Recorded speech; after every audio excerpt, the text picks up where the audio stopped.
Welcome to another episode of Growth Hacker TV. I'm Bronson Taylor, and today I have a Hiten Shah with us. Hiten, thanks for coming on the program.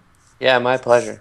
Yeah, you're all over the place on the internet. You do these kind of shows maybe as much as anyone, but it's good because the advice you give is always super valuable. But let me tell people about you a little bit. You were one of the early proponents of growth hacking when it first kind of became a thing. You actually helped coin the term and popularize the term. And you're the co-founder of two B2B analytics companies, Crazy Egg, which was bootstrap, and then Kissmetrics, which was VC backed. So let's start by talking about analytics, because you're obviously drawn to analytics for some reason, starting two companies in that space. So why are you drawn to analytics? Yeah, it's a good question. Part of it is accidentally, as many things start out.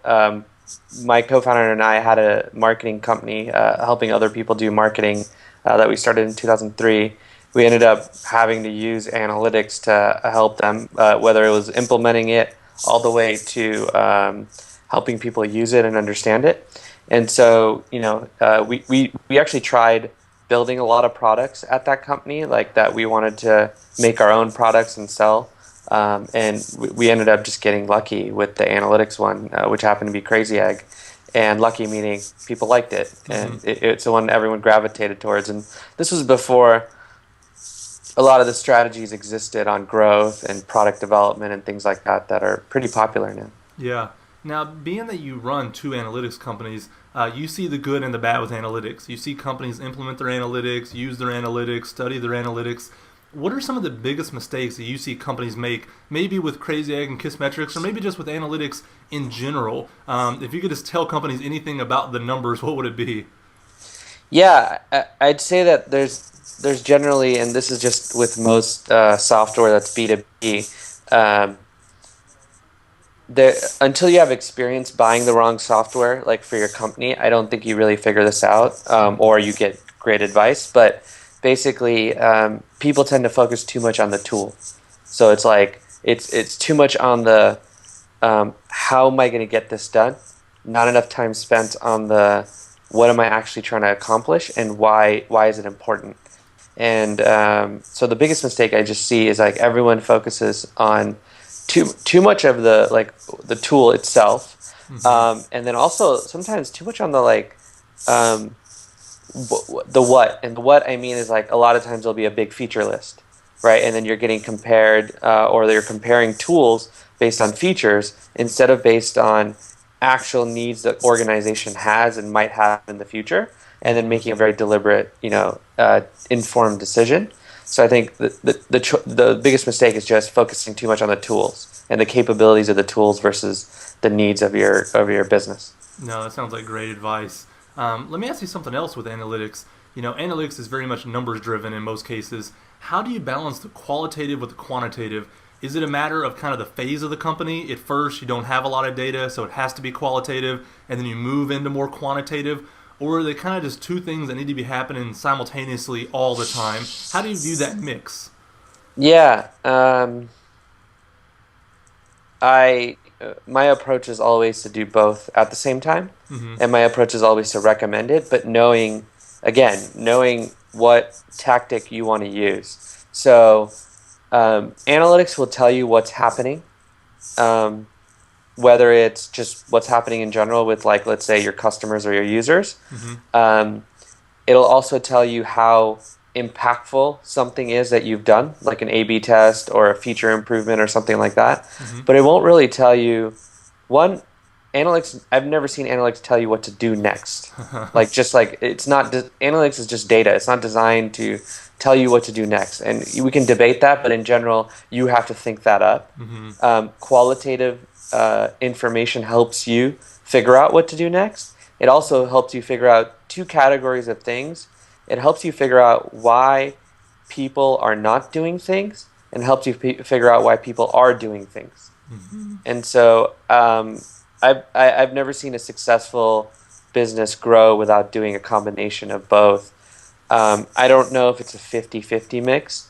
I think it really depends on the company and how they think about things. But what I do know for sure is that it's not it's stage agnostic. Hmm. You always need both. and you always have to have a good process of how you're using both effectively. Yeah, something you just said kind of made a light bulb go off in my head. I can imagine a situation where you have a lot of data and something bizarre is happening or something that you don't want to happen is happening, but you're not really sure why. And then one email from a customer complaining could make sense of a lot of data and be like, oh, that's what's going through their mind, and that's why these 500 people are not doing what I want. But the data alone was just data. The one anecdote might shed light on that data. Is that kind of situation you're thinking about there? Yeah, I mean, it could be one anecdote. I tend to try to be very proactive about the qualitative stuff. So I think support channels, the way you described it, is definitely um, it's in the lower stages of maturity if as an organization around sort of optimization and growth and product development.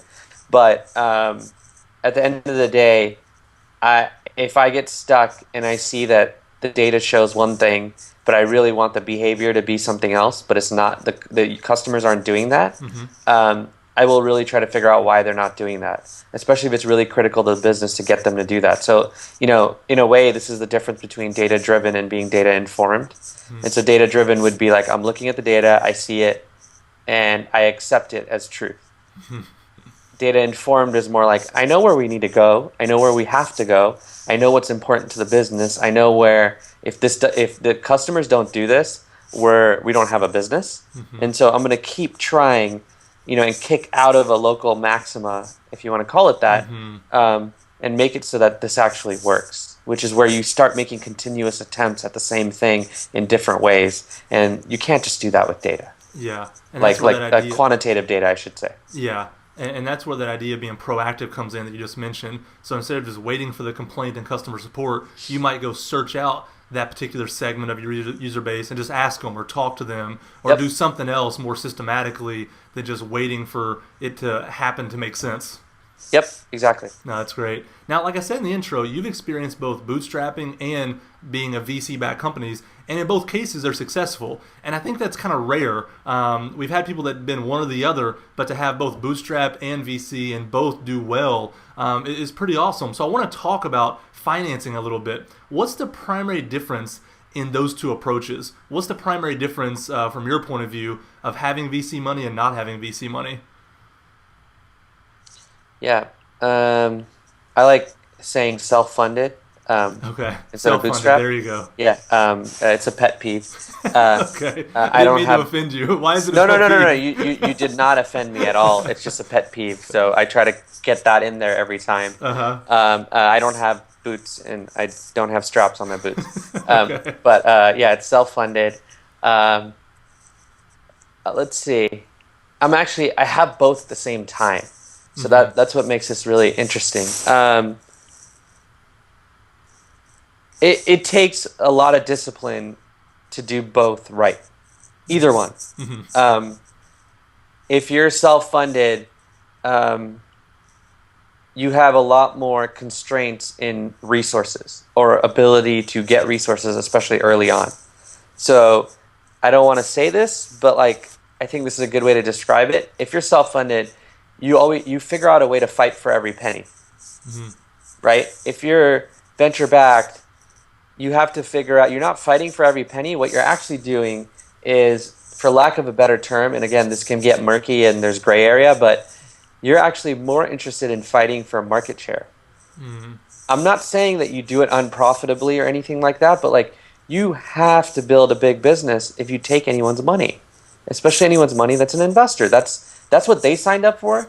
I hope you signed up for that, because if you didn't, then you're just doing it wrong. You might as well have a self-funded company. And in today's world, you can do either one pretty successfully. I mean, it's not... Yeah, I mean, in the self-funded company, we find different ways to grow. In the venture-backed company, we find ways that self-funded companies do, but we also have the opportunity to use resources that investors gave us. But that comes at a cost. The cost is, the way you think about it is not about fighting for every penny. Yeah. It's the opposite of that. Yeah, based on that answer, should market size be the primary reason why you do or don't go after VC money? If it's a huge market and you know you can take a big chunk of it and you know you can basically make a lot of money, does that mean, all right, let me think about VC, where if it's a smaller market or a market that you don't think you can capture, you just should avoid VC money? Is that the main thing that you kind of go into it thinking about? No. No. So what's the main thing then? When should you seek it I and when don't should you I don't not? I don't I don't know anyone that knows how to determine market size anymore. Mm-hmm. Because markets are created a lot of the time. Created meaning you come in, you're a wedge, you're a little tool, and Mm-hmm. then all of a sudden you have, I don't know what, $1 million a month in revenue, Uh-huh. right? And then it's not so small, but it's not huge yet, Mm-hmm. right? And then you have to figure out how to grow it. And I really do believe everything big starts really small. So I don't think it's market size. I would say it's more about thinking about, as an entrepreneur, as somebody starting something, what do you see your future self being happy with? Mm-hmm. And those two different paths lead to different types of businesses. For example, if my business Crazy Egg had investors, all the money we made every month would be poured back into the business. Mm-hmm. I would not have a choice. I would get a very good market salary, but it would be market, whatever the heck market means. And the way we made decisions would be focused on hyper growth, right? How do we grow as fast as possible? We have board meetings every month, quarter, depending on how it's set up. And we're asked about our plan and our growth, right? Mm-hmm. Not saying it's a bad thing, but that's the future you're looking into if you're venture backed. If you're self-funded, I believe, well, one, I think you can make really critical business decisions really fast compared to venture backed, believe it or not. You might not be able to change, like turn on a dime because you don't have enough resources to make like bets that are like for the next like bets that play out in a year. Mm-hmm. Sometimes that's smarter though, to be able to not have to not have to even entertain the idea of making a bet that plays out in a year. Instead, all your bets are playing out in 3 to 6 months or less, depending on your scale. As you grow, you're more disciplined about, I can make a bet that's a year out in the self-funded side. While I think in venture-backed, you're actually always trying to think more about the future, more about growth. And that sometimes makes it harder to think about now and the next few months. And so my thought process would be, what would you be happy with as a founder, as an entrepreneur? Is it something where you want to have an organization that has thousands of employees as fast as possible, and that's how you view success for yourself? Or is it that you just want to make money, Mm-hmm. right? And you want to help people? B2B is always about helping people, helping other businesses, from my viewpoint, because you're solving problems for them. So is that just all you're in it for, which is like you help people, make some money? You're happy if you can feed your family and a few others. Mm-hmm. You know what I mean? Mm-hmm. And then some. And then these days, I think, it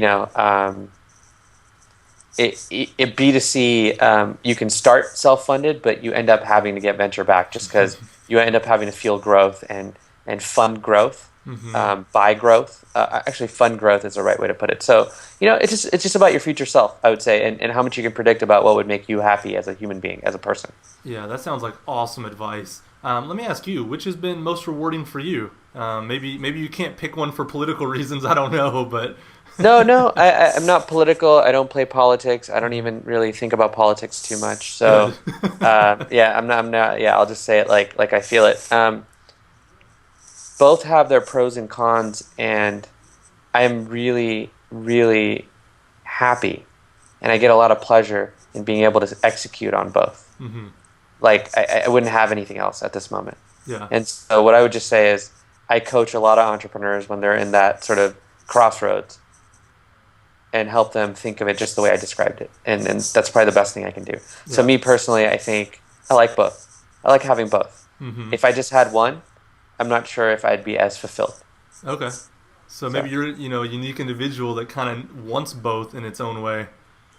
I like to learn. Mm-hmm. So if I didn't have a venture-backed company, I wouldn't be able to personally learn about that. And I wouldn't feel very good speaking, not just from experience, but being able to advise or mentor or coach somebody going through either one. Now I can do either one. Mm-hmm. And it's really exciting, to be honest, because it's rare for someone to see both sides and be able to describe both sides in a very sort of thoughtful way. Yeah. Right? I haven't even heard people describe this stuff that well. and I seek that out. The reason I seek that out is I like helping other people. Mm-hmm. This is one of the reasons I got into analytics in a way, is because it's about helping them measure their business.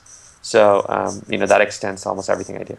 No, that's great. Now, because this is Growth Hacker TV, we have to talk about a recent slide deck that you put together that was Yeah. called B2B distribution hacking. And in that slide deck, you kind of focus on 5 things that can be used for a B2B company to get distribution. So walk us through these real quick. You start with integrations. What do you mean by that? Yeah, let me add a caveat, which is I did that at this unsexy conference that's run by 500 startups, I think last year. Mm-hmm. Um, I wanted to do something new, and I wanted to do something that I thought I didn't read about. Mm-hmm. And so that's why I did that. I think there's a lot on this topic, and I'm happy to go into it right now. Yeah. But at the end of the day, the best distribution hacks are really aligned with your customer base Mm-hmm. and your product. And so I think they have a lot to do with either helping you get to scale and growth, or helping you even themselves get to product market fit for some Mm-hmm. reason. So I'll start. So you said integrations. I look at integrations like, if somebody signed up for your product, and then, these days OAuth is a big deal and all that. So Mm-hmm. if they authenticated with a third-party service, can you make their experience better, faster? Better or better, faster, which is two Okay. different things. And what I mean by that is, this integration allows you or your product to push information to the other system, or pull information from the other system and make your product that much better, faster. And I Okay. keep saying faster because anybody that understands optimization and funnels and even growth hacking realizes that the time it takes someone to do something is actually really critical, or the time from one step to another step. Critical for you and critical for the business, or critical for the customer and the business. So integrations really should be about, how can we make our product experience better? Mm-hmm. How can we also create stickiness by the integration? Stickiness meaning um, people are more likely to stay because we're integrated with the other things they use. Mm-hmm. Yeah, that's So great. that's how I look at that one. Yeah, and then the next one you talk about is work emails. And like you said, you were trying to hit on new things. This is one I hadn't really thought about until I went through your slide deck. So what do you mean by work emails? Yeah, so if you're a company and you're reliant on, if you're a product and your product's reliant on having as many people in a company use it, so the classic example is Yammer, Mm-hmm. being a communication tool. They kind of created this idea, I think, and popularized it, is you don't ask for just an email, you specifically ask for the person's work email. So you pull out the domain and you add them to their work group once they confirm their email from a link that you send them, right? Like a Mm-hmm. confirmation email. That's the whole process of this. I didn't see as many companies doing it at the time. I think there's way more categories of B2B products that could do work email that don't exist today. Another example would be, and this is an integration and work email sort of into one, integrating much more into Google Apps and Google Apps Marketplace sort of gets you both in one shot.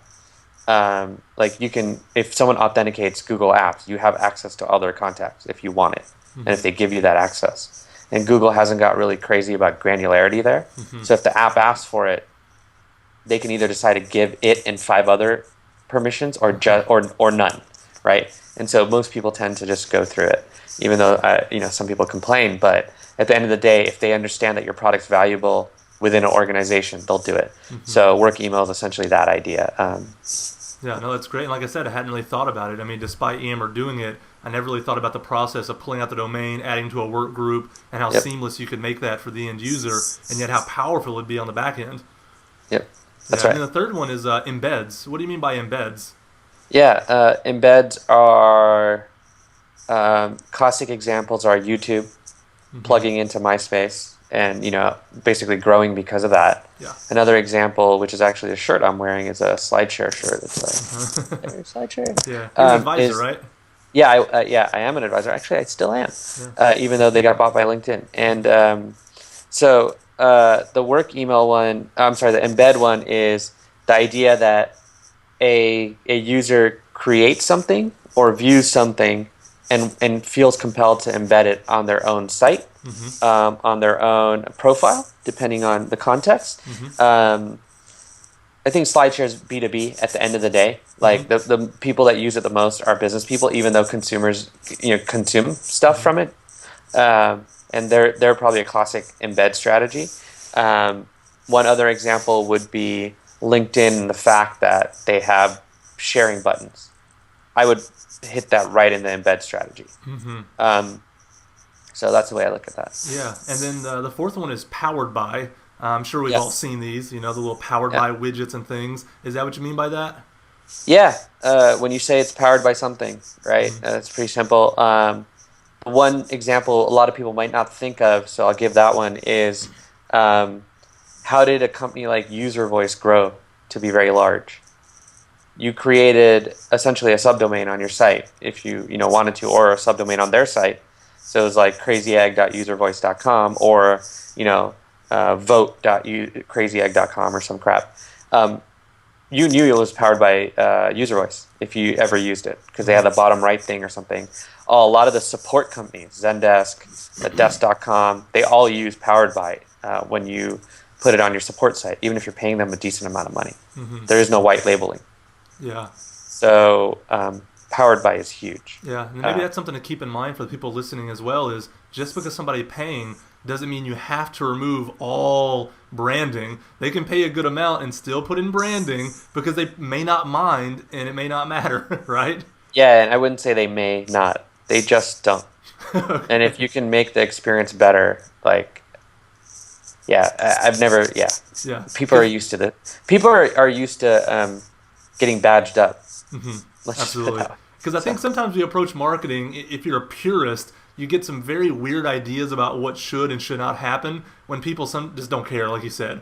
And so you might as well use it as distribution and not be on some high horse for no reason. Yep, I've been there. So yeah, totally agree. Sometimes it just takes your own experience to realize that, wait, we could grow faster if we let that thing stay on. So, yeah, exactly. Yeah.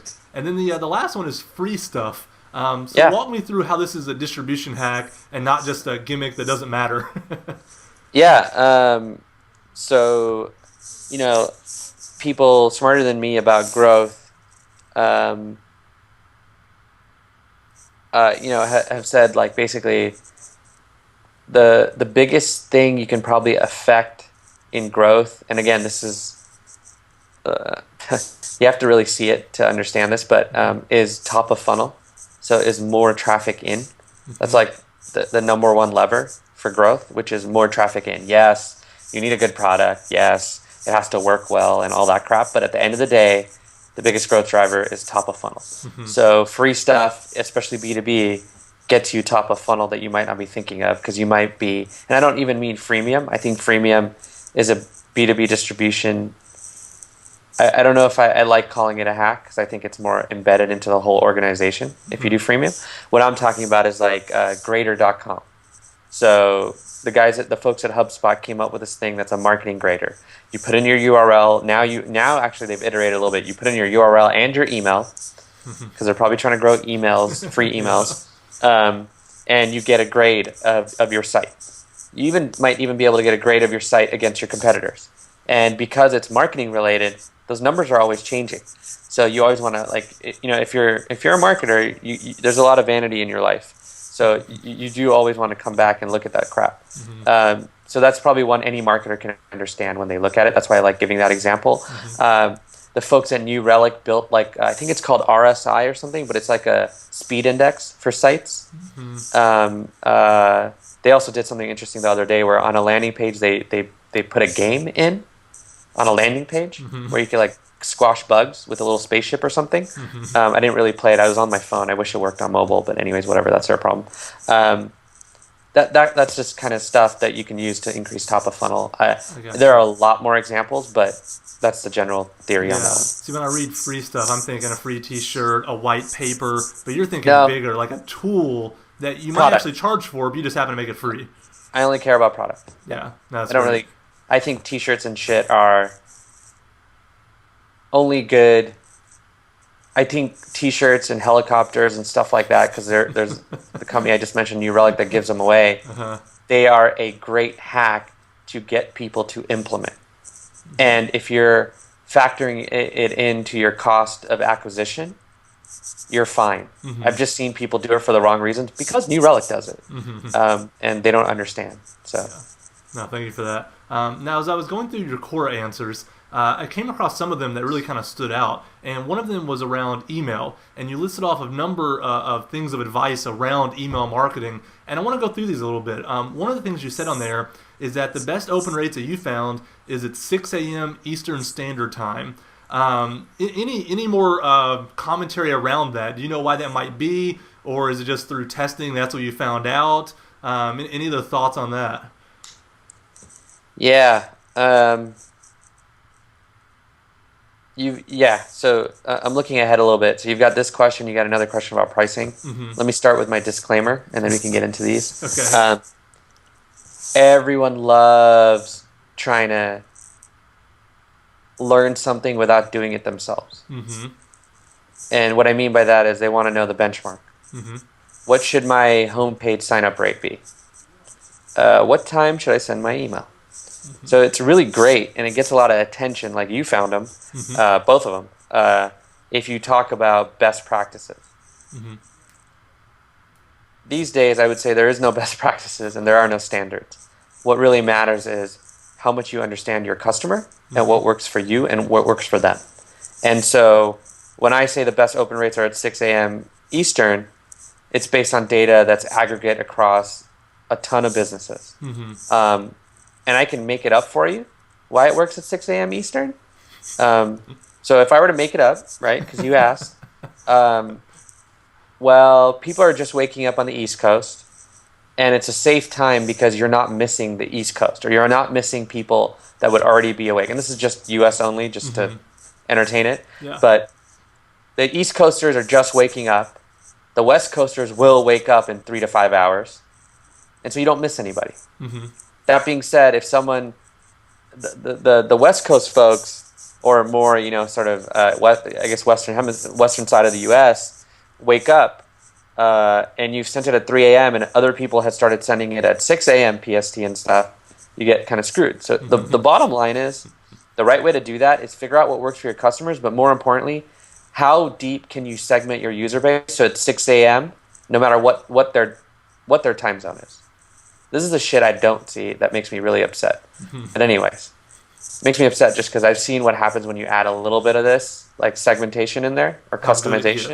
It gets so good. So, you've probably got more questions on the email crap, but at the end of the day, it's micro segments. It's small groups of users optimizing for those small groups, but across your whole user base, where you start really seeing a lot of benefit instead of this generic BS that someone like me might tell you just because you would like to hear it. Yeah, that's great. I'm glad you're being honest. I mean, that's what this audience needs to hear. Yeah. Well, I do have some more questions about email, and Sure. I'm going to ask them, even though you could make up, commentary that's not totally accurate. But I'm going to ask the rest of them only because they're not as specific as what time to send it. There's general principles that are a little bit bigger for the rest of them. One of them, you say that the click-through rate only drops slightly when you send more than 4 a month. Now, obviously, is the number 4, who knows? Maybe it's 6, maybe it's 3, maybe it's 2. But there's a principle there that click-through rates don't drop as drastically as we think they would when we increase the frequency. Is that something that people can learn about email marketing? Yeah.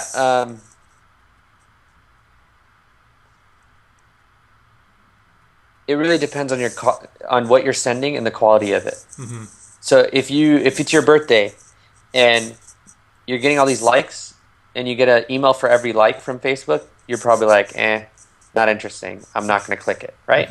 But if you're getting, let's say 100 people wish you happy birthday, and they're actually messages, but then you start getting comments on them, or there's some interestingness that's happening there, and you're getting an email for all of those, you're probably going to click on all of them and find all of them very valuable.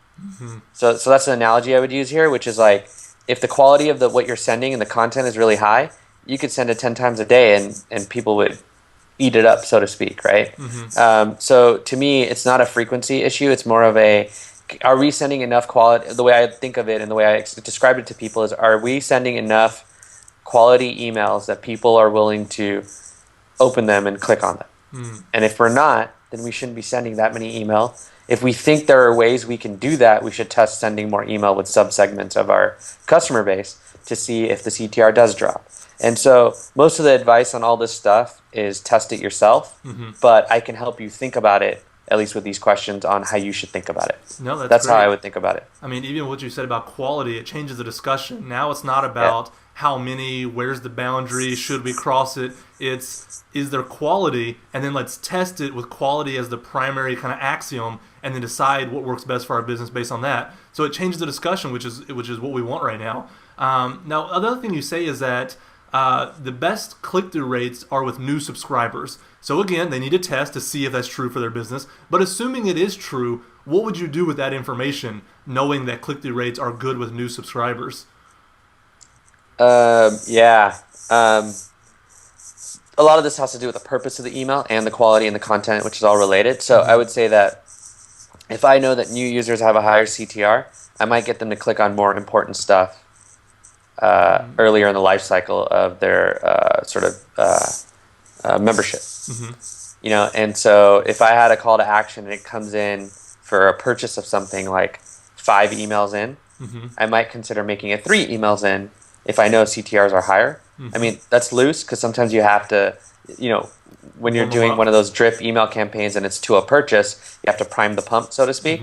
And so if you prime the pump, then maybe that you're doing it the right way. So it's just really being about, you know, what do you learn and what can you do without learning? I think depending on the business, you might learn other things like if click-through rates are higher when, you know, new subscribers come in first and it's significant, then if I was a company like Groupon or Living Social, not that anyone talks about those guys anymore, unfortunately, but they send a ton of email and they have a ton of data on this, I might start with more expensive offers in the beginning to get my my short-term value per customer higher in the beginning. But again, if you're doing that and you're not monitoring to the long-term value of the customer, then you might just totally screw it up. Yeah.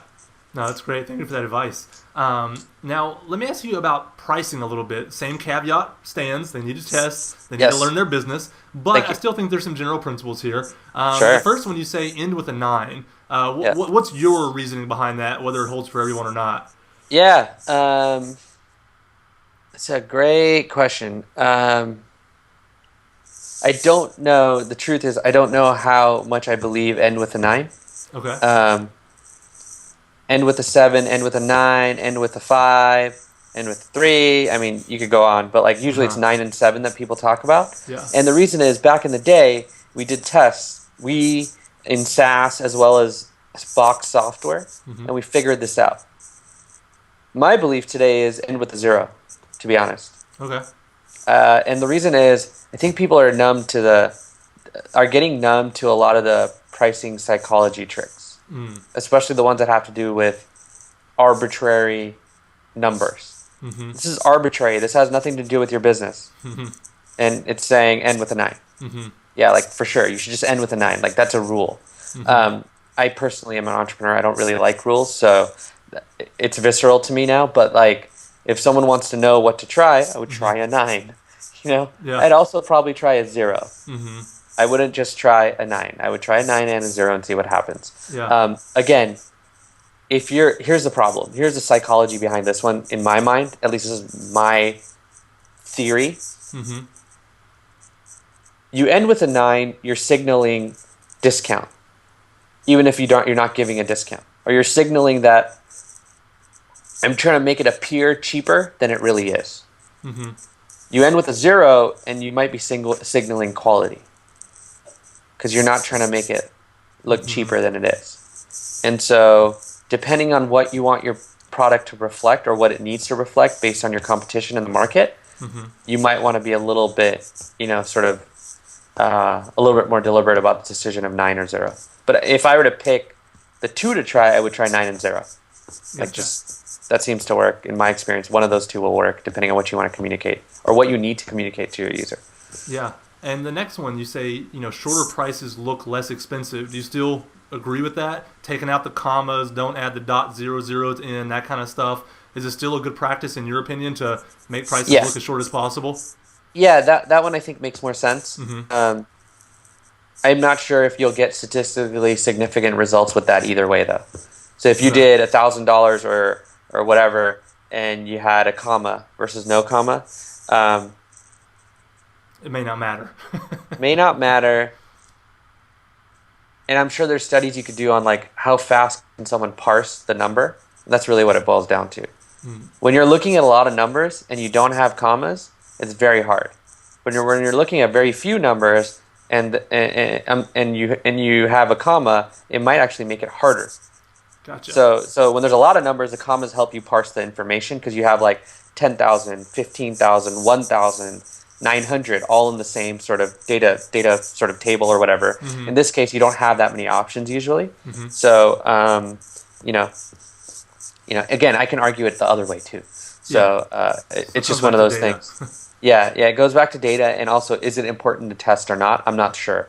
And the problem with some of this pricing stuff is that people just don't know how to test pricing, and it requires the ways people think about testing it require a lot of volume of traffic, and people putting in the damn credit card. Yeah.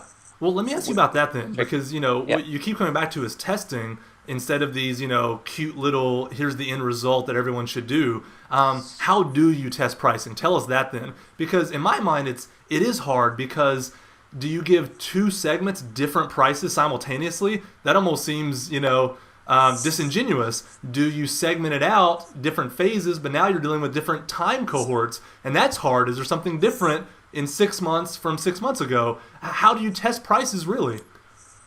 Yeah.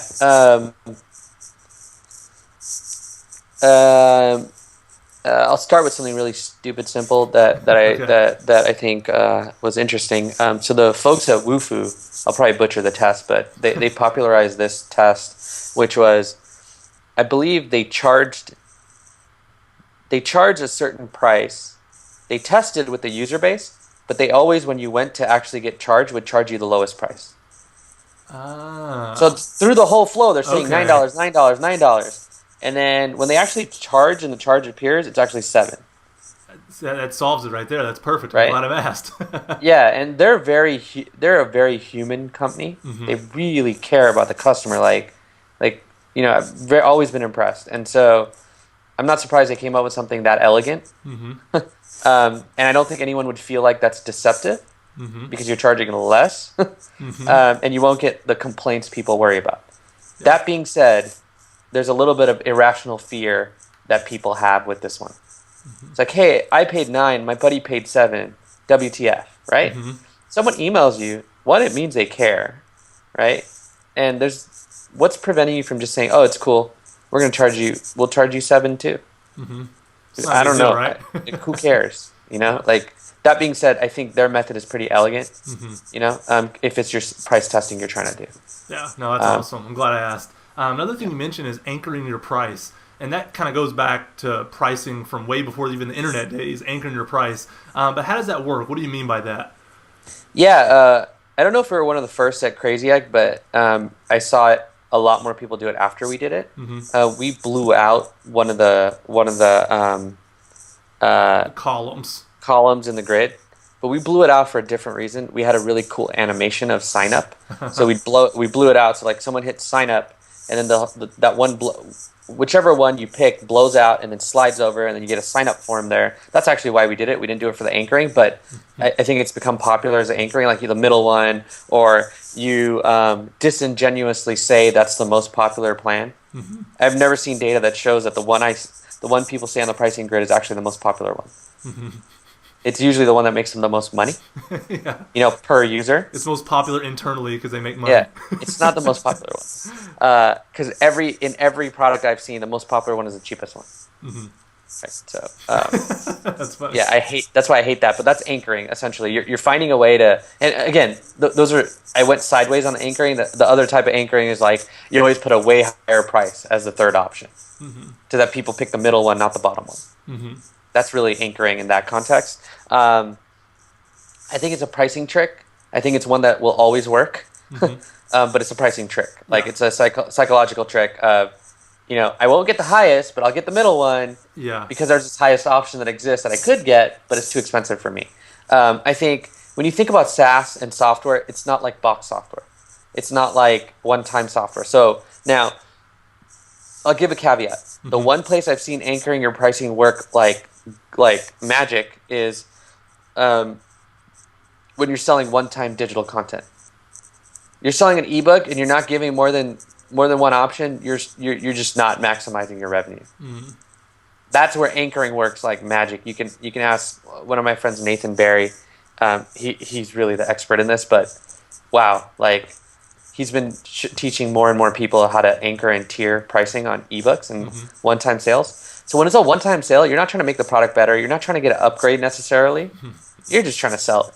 Mm-hmm. Anchoring works really well there. No, that's good. Now let me ask you about the psychology of that, because when we talked about ending with a 9, you said that some people are, getting numb to the psychology, and they just want you to be honest and put a 0 there because you're actually charging the 0 anyway. Do you think the same thing is true with anchoring? Because I see, Buffer, and now it's just one flat rate, and I see other companies like starting to do it. Do you see kind of a trend going that way, maybe, of just honesty, one package, same sort of thing?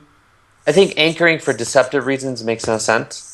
Anchoring because you truly have a higher end plan that provides value for a certain segment of your customer base makes perfect sense. I gotcha. So that would be my answer, which is like, then it's not called anchoring.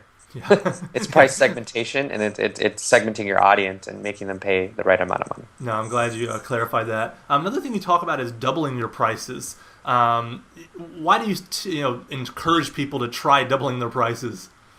Yeah, over time, as you make more and more money and have more and more customers, your trust with your customers and your brand grows, and so you can just charge more. Period.